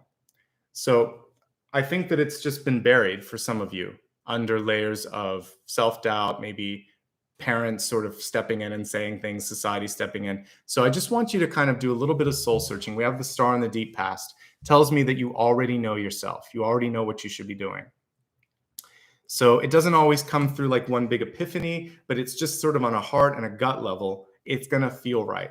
So if it feels right, if you're feeling good about this, you're on the right path. And I like what I'm seeing here. This is also very important. If you go to a job, or if you're in a relationship, or if you're retired and involved in some sort of an extracurricular, whatever this is, but if you do something, you're spending your time and your energy on something, and you leave it feeling exhausted, that's not the right thing. If you leave it feeling maybe this, you can still be tired, but like, wow, I made a difference today. Today was a great day. I've got more to do. I can't wait until tomorrow. We want to get more into that energy. When you're on your soul's path, you don't mind so much working because you see the results. You feel it when you talk to people. You see it when you're looking at the world around you changing. You see it because you're changing too. So if you're doing something where you're kind of numb or tired or feeling stagnant or dead, that is not it. So get back into the energy of inspiration. Okay. Let's look at the next card here. Many of you may have already embarked upon some sort of training, learning, or skills sort of kind of like expansion here. Eight of Pentacles is all of that. It's deciding like, I want to invest back in myself. I know when I was reading for a lot of the signs this month, I seem to keep getting the court cards in the suit of pentacles reversed, because many of you are deciding to put resources back in yourself. So with this one, we see it upright. It's just an encouragement that this is the right thing to do and the right way to do it and the right time to do it. So yes, just whatever you decide to kind of like invest in, we'll see a return on it. Look at the many moons there, or the many moon phases. It might take a little longer than you expect, but it will be worth it. We have, again, the Six of Wands, and again, in a reverse state, I believe. So with this one here, I would say it's really important for you to not focus on what people will think around you. It's hard to see unless I pull it close. So you see all the hands raised in the air, and we see someone here just sort of stepping into the spotlight. If you've ever given a speech or walked on a big stage, it kind of looks like that. When the lights are really bright, you can't quite see what's going on out there, and that's a blessing on some levels. And it's a lot easier to talk to the camera here because I can't see everyone that's there, and so I'm just able to kind of talk to you like you're my friend, which you are. So with this, you just want to feel like that's what's going on. You're connecting with people out there that are on the same level, and they're going to get it. And if you feel good about what you're saying, if you smile, if you light up, it's not so much about the spotlight, it's about the inner light. So your future self is reminding you that when you shine from the inside out, you don't need a spotlight. You don't need the support. You don't need the approval. And the Six of Wands reverse is playing to the crowd instead of playing to that internal light. So the most successful people are typically the ones that beat to the, I should say, walk to the beat of their own drum, or march to the beat of their own drum, because there's so much homogeneous, similar sort of stuff out there that when something's a little different, when something's unique, that's what's going to stand out. That's what people are going to remember. So do something singular, do it because it feels right, shine from the inside out, and trust that if you believe it enough, it's probably in a good space there. So it's not what others want or need, it's what you need. All right, it's time to be happy. Future self wants you to release anything that is pulling at your heart. So we talked about conditional love, strings attached. Look at what strings attached actually does. It makes you sad. It makes your heart break, makes your heart heavy. The past two readings, if anyone happened to listen to, I think it was Virgo and Libra, I talked a lot about the weighing of the heart ceremony in Egyptian afterlife. So basically, Mot would, there was a feather of Mot, and then your heart was taken out and weighed on the scales, and all of your sort of life's energy and lessons were put into the heart there. So if it was a good life and a light life, then it would be on the same level as the feather. If it was heavy, it would be lower. Don't let people pull you down and make your heart heavy. It's your divine right to have a light heart. So cut the strings that are attached right now. If it's mom, if it's dad, if it's sister, if it's boss, if it's whoever, this is the time to say, no, no, no, no. If you only love me if I do that, or if I conform to this standard, you don't love me. That is not unconditional love. That isn't how it works. So heal your heart and make room for someone who says they're just celebrating you. We're all on a path for improvement and development. You want someone to champion that, but not to decree it and require it. So if there's anything in your life where the only way you can do something is to change so radically that it's not the true you, then don't do it. If there is someone or something that is holding you back, maybe it's a current partner or an ex, or again, a family member that's just causing you grief, you don't have to stay connected to that anymore. You know, with family, we don't get to really control it once we're on this planet. I do believe that we have choices out of body when we're kind of deciding where we're going to live. But once we're incarnated, then we do not need to sort of continue to connect with someone, even if they're blood, especially if they're causing great amounts of grief. You know, we saw in the air signs, the Six of Swords moving on. So there's a nice message there for all of us too, that sometimes we just have to move on and give that person time to grow, and maybe or maybe not. They may not be able to come back into our life, but don't let this be the block. It's really the only negative card is the strings attached, the sort of constraints on your heart. You need to open it up, okay? Looking at you, speak your mind. We have the strongest card with communication coming through in the space where it would indicate how how you come across to the, well, not to the world, but I would just sort of say yourself, who you are.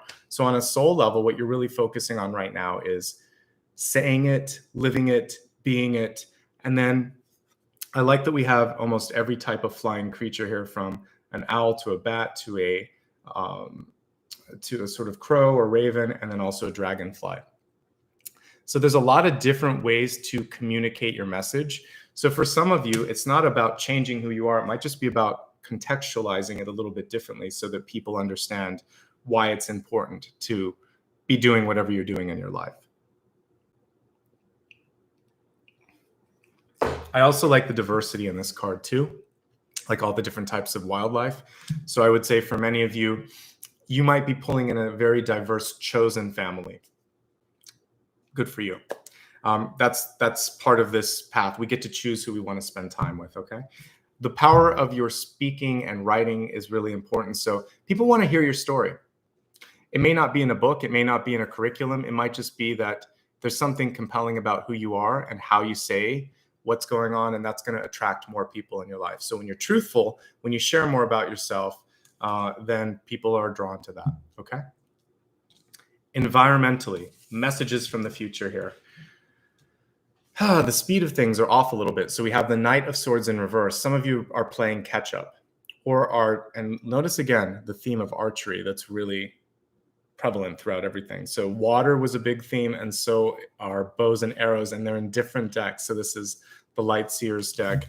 This is one of Kyle Gray's deck, and the other one was Wildwood Tarot. There's no reason I should be seeing archery across all of these. That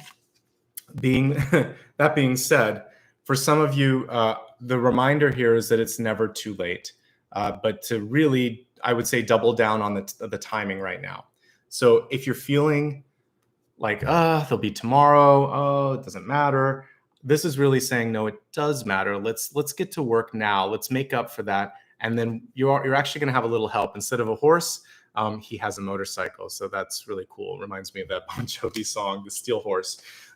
So anyway, this is your chance to really kind of pick up the speed, but you're going to have to do a little bit of the legwork first before you have the motorcycle, before you have that extra push. All right. So we're looking at a period here, again, not just in this week, but I would say maybe the next month, where you really have to push forward just a little bit. Okay. Now looking at opportunities, and this is where this particular reading and this particular topic is super important. So we have the Three of Wands. I keep putting an option up there that none of you vote for, and eventually I'll take it or I'll rewrite it, take it down or rewrite it. But one of the things I keep kind of saying that we should look at some point is surfing the energy of change. And this is what this card is showing us. I'm seeing still waters, which is great. So if we take the messages of Gemini, if we take the warning of St. Elmo's fire, if we put all of that together and we can see the tower before it happens, then you can actually just have smooth sailing here.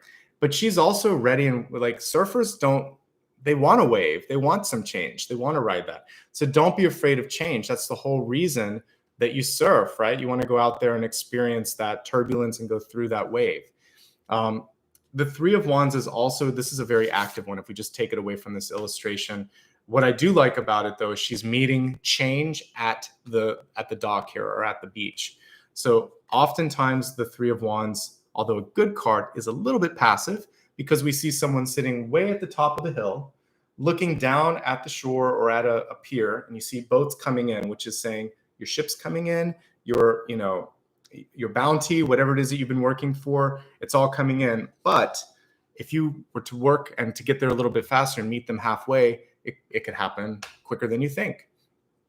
So don't be afraid to be active. And again, we're talking about a lot of movement. So your future self is pushing you and saying, let's get going. Don't be afraid of a little bit of uneasy waters. You can travel through that. All right. The final card is don't lose your focus, and don't give away your power, and don't second guess your power. Do believe that you can do it. Do focus, and do spend a little bit of time every day making sure that you're bringing yourself one step closer to that goal. Hold on, we have a plane there.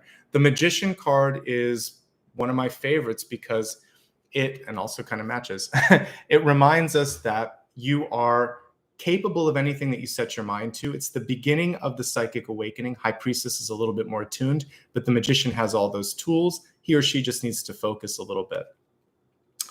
And ultimately, you're setting into motion some things that may take a while to manifest, but I see a new cycle. This is the new cycle that you're creating, okay? Love it. All right, let's now take a look at the expanded forecast through the lens of the future, future you, telegrams from a future you, and then we'll get into the meditation shortly. So looking now at what's healthiest for you from the perspective of your future self. So we have vigilance and we have stone people here. The stone energy is reminding me of pentacles and grounding. It's almost like, an ace of pentacles here. The vigilance is saying you have to keep pushing. You can't give up. But for some of you, you might have lost your grounding. So this could be, why am I doing what I'm doing? And I believe that when I looked at we had the home card, but there was another one where I was looking at the 5 of Wands before. And that was kind of like associated with the change. So for some of you, it's just sort of like, how did I get here and why am I doing this? And once you ground yourself in that purpose, again, everything's going to be clear. All right. So the sooner you can do that, the better. The other messages with respect to just general health and well-being. Pay attention to what you're feeling in your body, especially emotionally, because the 3 of Swords isn't always a literal card. It can just be emotional pain. But if you are feeling anything, or if you have any sort of family history with the heart or with blood pressure, this card is also telling you to pay attention to that, because we just talked about the symbol of the heart on Friday a little bit. It does so much work, right? And you really want to make sure that you're giving that heart the love that it needs and the support that it needs. So yeah, make sure that your heart health is being first and foremost in your mind here. I think that's about it. Generally speaking, I think this has to do with grounding yourself, and then just making sure that if there's any pain in your life, you're paying attention to rectifying that. Looking at the wealth card for you, do not be afraid to, it's hard to read it, but it says courage if I bring it really close. There you go. And we have the Aspen spirit. Aspen is such a cool totem. I actually have used this before. So I know that aspens work as a colony, or they're all connected. So the root systems of all these trees are connected. So networking is so key right now. And so your future self is saying you're not alone. You may feel like this isolated tree, but everything's connected to you. So you just have to kind of tap into that. We see a little butterfly, or a few actually. So we see some changes coming through with this. The aspen reminds you you're not alone, and also reminds you that we're looking at fall here. Sometimes things look like nothing's happening, but there's growth beneath the surface. There's dormancy. So this is about coming into the springtime energy of your life, getting out of the fall or winter energy. It's also saying that probably as you're looking at springtime, things are going to look a lot better, a lot more exciting, especially for those of you here in the Northern Hemisphere. So maybe about 6 to 8 months from now, we're seeing some really good shifts with business. Courage, speaking up for yourself, standing up for others, and pushing for the changes that you need to have in your life. Yes, you have encouragement to go back to school, to invest in yourself, to teach, to create a curriculum, to write, to revise, whatever. This is all very good energy. Again, people are interested in what you have to say, how you have to say it. Maybe just literally, some of you might find a career in voiceover work or reading because your voice has a certain resonance to it. I think that's it overall with this. With the Magician card, if you believe in yourself, you have the potential to make great things happen. It takes a little time. So keep pushing, keep moving in that direction. All right, looking at love, and we'll look at it through the 3 different lenses that I normally do. In love, looking for love, or single and happy. Take action with passion. And we see again, valiant courage here. Now we have a horse moving forward. This is also very much like 6 of Wands, rather. The traditional 6 of Wands, where you would see a horse coming through, not so much a person on a stage. So are you going to state your intent or interest to someone in your life?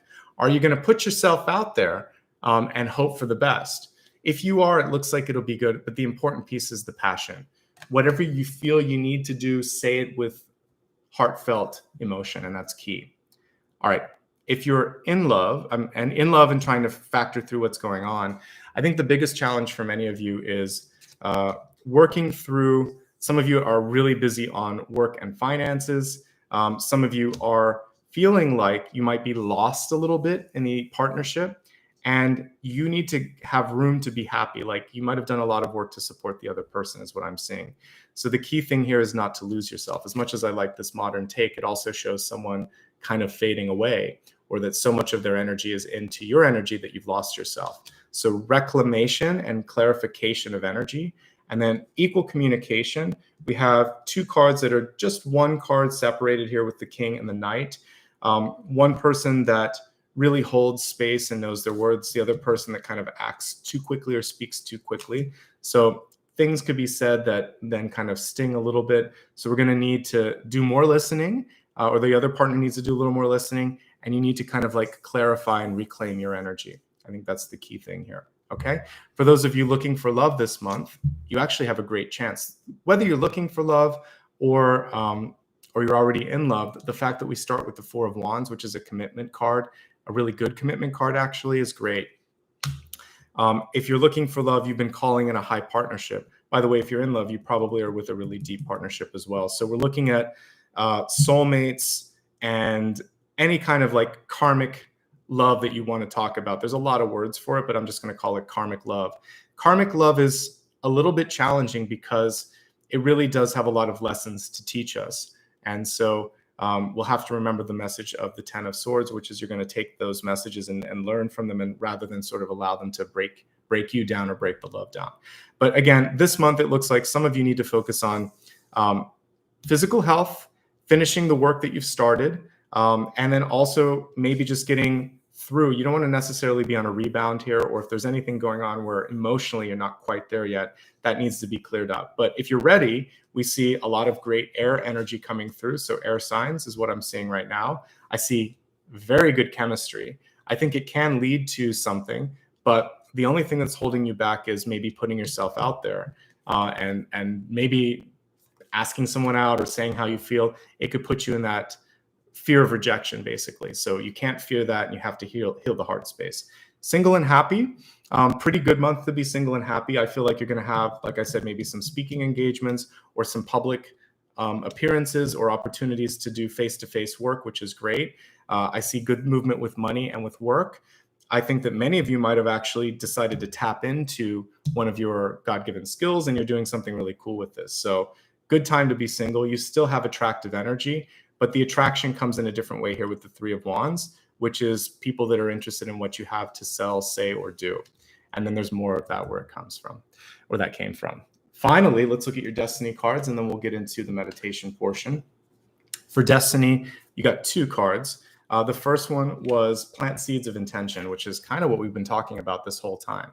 So your telegram from your future self basically is saying, the sooner you say or plant that seed of intention, the sooner the universe can deliver on it. And it's a combination of two of those things. It is sort of like planting that seed in your heart and your mind, speaking it into existence too, saying, you know, dear universe, this is really what I want to see. Help me get there faster. Help light the way so that I'm ready to receive and pick up on those synchronicities when they come through. You are invited. It says, I'm going to have to read this one because the caption's a little bit small. Suit up, show up, and open up. So this is really a question of, are you ready? So if you've been waiting a long time for something, it can be a little bit off-putting when you finally get the call. A call to a job, a call to go out, a call for a public appearance, whatever. There is this sort of spotlight energy. Remember that you have the star within. So you are the celebrity, you are that sort of celestial energy. So you just have to shine. And that's one of the biggest messages that your future self is bringing through is shine, embrace this. We're going to pick one last one. I always like to have like the big idea, and we're going to then get into the meditation. So what's the big idea for this month? What does your future self really want you to focus on so you don't miss out on something? 10 of Cups. Second time I've gotten the 10 of Cups card. So this 10 of Cups card was reversed, we see this beautiful ribbon of energy connecting the, it reminds me a lot of the Six of Cups too. It's like the inner child, and then sort of like, because these could be best friends and then older best friends. It can also be lovers and children. But what we're seeing here is don't miss out on the fun stuff. Connect with the people who matter the most. And the more that you don't need anybody's approval to kind of like your groups, your chosen families, whoever you decide to love, that's your decision alone. This is a very kind of diverse and open and inclusive card, and I like that. We need more imagery like this in tarot. So for many of you right now, it's about, and if you look really close, I believe they're kind of like musical scales. Yeah, it's like a flute. It's almost like a flute, and all of this sort of, it's like music coming out of this. And I can even see like the treble clef, I believe. So you kind of, again, are marching to the beat of your own drum, and you're creating your own life, your own rhythm. And when you start to put that out into the world, it starts to harmonize with you. So relationship harmony is coming through. It's awaiting your sort of decision that I deserve to be happy. This card is the antithesis of this card. So this is the pain, this is the conditional love, this is the unconditional love, this is the love, this is the joy that you were set on this planet to experience. And love is the language of the universe, and it is your divine right to experience it. So your future self wants to end with this note: you deserve to be happy. Do what you need to do to ensure that. And if anyone, anything steps in the way of that, that is your litmus test to kind of understand that this isn't the thing, this isn't the one, this isn't the path. Okay? So bass clef. Sorry, I'm not a musician. Always somebody to correct me. Sorry about that. So anyway, let's move on into the meditation. And the meditation today is going to be focusing on finding that harmony and opening up to the signs and to the symbols. So let's listen. Let's open up. Okay. So before we do that, I always like to remind people, because we get busy, we get distracted. What you want to take a look at is what is it that you want to remember? Write it down on a piece of paper, okay? So just write down your message on a piece of paper, and I'm just giving you a hard time. I always get people correcting me, so it's fine. But I'm not angry. I just sort of laughed. And I had to put my glasses on, so you're right. It's good to be correct on that, so I'm happy to have the correct information. Write your message down on a piece of paper, what it is that you want me to look at. So it can be any question that I didn't answer, or just hold it in your mind, hold it in your heart, and you'll be okay on that, all right? Now we're going to meditate, and then I will answer that question at the very end. Just one quick general note: if you haven't hit the like button, please consider doing that. It means a lot. And also a thumbs up. That is the same thing. And if you haven't subscribed yet, I would say please do that. That's something you only have to do once in the entire time that you watch the channel, but it helps. And I'm very, very close to my next milestone, and I'll do a Q&A when I do that, okay? So let's get into that. All right, so I want you to imagine, I saw all this energy of, we're going to go through the rainstorm. And I like the rainbow, which came up again this month. So we're going to use that energy to kind of help us out. So imagine that it is nighttime, that you are, let's say that it's right before dawn. So this the final hours of night, just before the sun is coming up. And there's a rainstorm, and you're kind of just listening to the sounds of the rain. If you're watching some lightning and thunder in the distance. And as you're doing that, you get this sense of peace with the change that's coming into your life. There's no fear. You might even see St. Elmo's fire. You might even see that sort of bluish phenomenon on the horizon. But with this comes the knowledge that, just like Zeus, you can take the lightning, you can take the energy now and almost push it into a new direction. You can light something up in your life. I want you to close your eyes and imagine that within your heart and soul, you can see your own energy shine brightly. That, like a spotlight, it pushes out like a beacon in the night, revealing and pushing through the sky, sort of what's beyond. So for a brief moment, all the stars start to reveal themselves, and the clouds start to clear. And this sets a way for a beautiful sort of sunrise to happen. So as the sun on the horizon starts to show itself, starts to rise above the water, you see not only the sunrise, but like this beautiful double rainbow, a symbol of hope, a symbol of prosperity and good luck for you as well. Imagine that you could just walk right through that rainbow, something we can't do in real life, but imagine you could walk through the rainbow, and on the other side, you are now connected to and ready to sort of shed whatever that old skin is and connect to your new self, your future vision. Keep that vision in your mind. Imagine that you're walking through this beautiful ribbon of rainbows, and you are following that rainbow to this sort of connection, this happy ending, whatever your happy ending is. I'm going to pull the camera down here as I play the pyramid. I saw some requests for different instruments. I am going to play this throughout the rest of this month, and then maybe in the future I'll have you guys vote on a video by video basis. But for now, I just want to play the pyramid. So thanks for humoring me. And let's take a moment here to just allow you to connect to your higher self.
Take a deep breath. Imagine now that your heart is lighter and brighter, that you've released any of the conditional energy that existed, anybody that wanted you to be more like this or that, anything that you felt like you needed to do more of to match up to the expectations of someone else.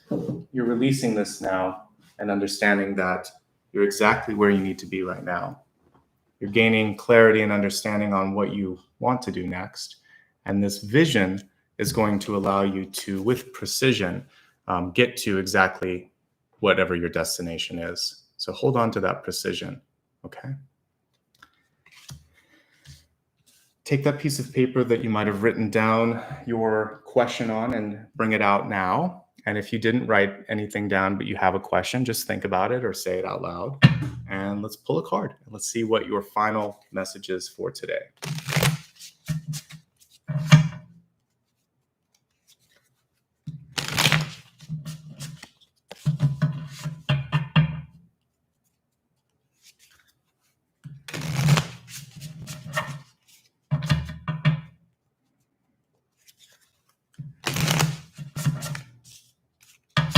All right, so let me clear my mind. I just see some distraction in chat. All right, so final question for everybody. We have the Six of Cups, which is a yes. It's an emphatic yes. And it also shows that the importance here is actually on family, community, kind of rekindling with that inner child. I mentioned I saw a little bit of that when I was looking at this particular card. Very similar themes here. So when we heal the inner child, when we do what we really have been called on this planet to do, then we actually call in this sort of relationship as well which is higher, which is brighter, which is exactly what we're looking for. So things to look at and things to focus on right now. In my dreams, I was looking at children. Again, it could be inner child symbolically or literally children and family needing a little bit more of your attention. They were calling out toward that parental energy. So nurturing your inner child, your desires, your projects, or spending more time with family if they need you. It can kind of cut both ways with the Six of Cups. There may be a sort of revisitation from, like, if you're deciding to connect with an old friend like I did, or someone from the past, this is a really good time to rekindle that sort of energy. The card also is reminding you not to forget what's important to you. So we saw a little bit of the blending energy with the Strength card, which is you getting lost in others. So this is making sure that you don't get lost and that you do make time for yourself and for others. But as a should I do it sort of card, the Six of Cups says if it feels right, if it makes that inner child smile, then it's a yes. And for some of you looking to birth or create something, that's also a very good card, Six of Cups. And it's a twin card too. So normally you would see two children on that card, a boy and a girl. And so again, not necessarily identical twins. It's kind of more fraternal energy that you would see with that, but it can be twins. So anyway, that's what we're looking at for that. So it's a very nice card for ending.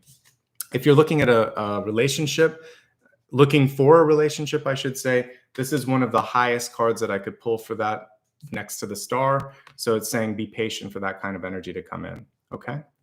So thank you so much, everyone. And again, I was a little distracted by the comments. I'll alternate between instruments. I want to play with the pyramid for a little bit for the rest of this month. And then again, maybe in the future, I'll give you a chance to vote. If you're listening on speakers, it doesn't matter if I'm using the singing bowl or the pyramid. There's always going to be some issues. You can just tune it down at your end. Okay. All right. So let's go ahead now. And I just want to give you some programming notes.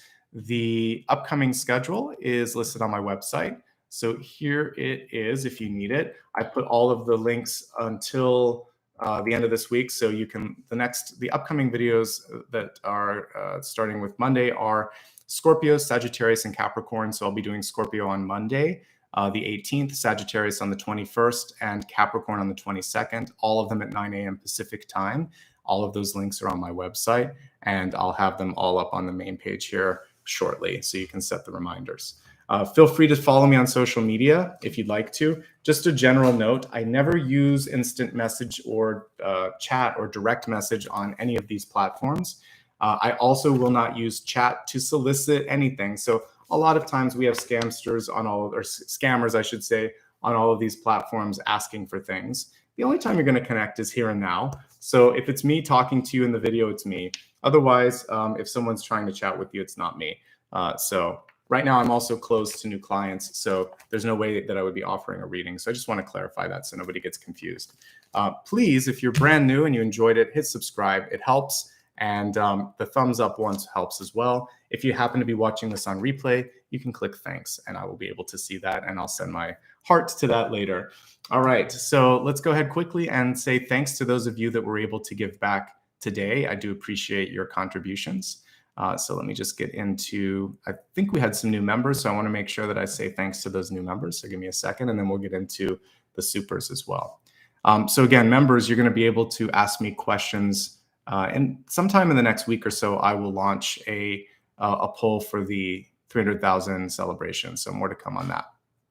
Okay, so there were a lot of folks that joined, I think, over the weekend too. So I'm just going to say thanks to everyone that's joined in the last day or so. So these are the following new members. Kanupriya, thank you. Aurora, Laura Colt, I guess, James Davis, Kayla Murphy, Jaybird444, My Little Margie, let's see, Diana Spencer, Cindy Toshnik, Deborah Epstein, and Terry G. Thank you so much, all of you. And if I missed anyone, I will see it later, and I appreciate it.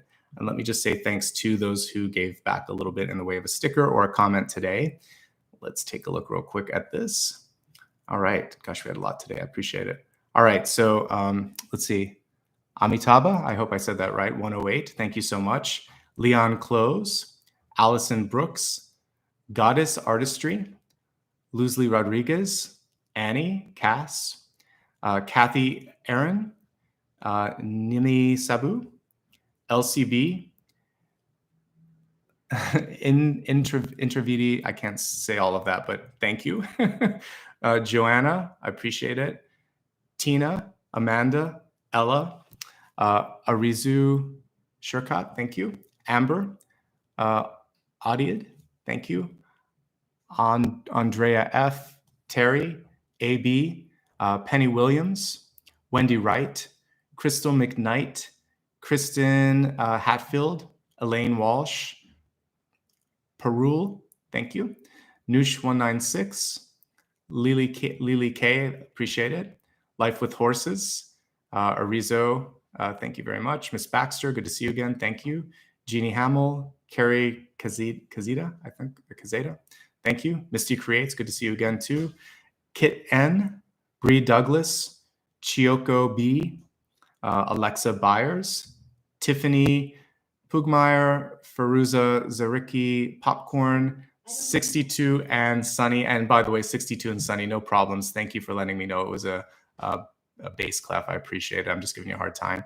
Ruby Red, Shona F, Jeannie Hart, Elisa A, Kate Trail, and Mary Jo Poole. Such a great group of people today. Thank you so much for giving back and making this a really enjoyable session. I appreciate your time and energy. Special thanks to a couple of you that gave, looks like I got 50 and 49 by a couple of you. I appreciate that. Tina, I know you did 50, and I know I saw another one for 49, so thank you so much. That really helps a lot. It helps me buy another deck of cards. Yeah, Jeannie, I think you gave me that. So much love and light. Big and small contributions, equally appreciated. I don't know. Oh my goodness, there's some new ones here at the end. So thank you, Sheila, for both of those. That helps a lot, and that makes it worth it today. I'll treat Apollo to a walk and some treats today. Much, much appreciated.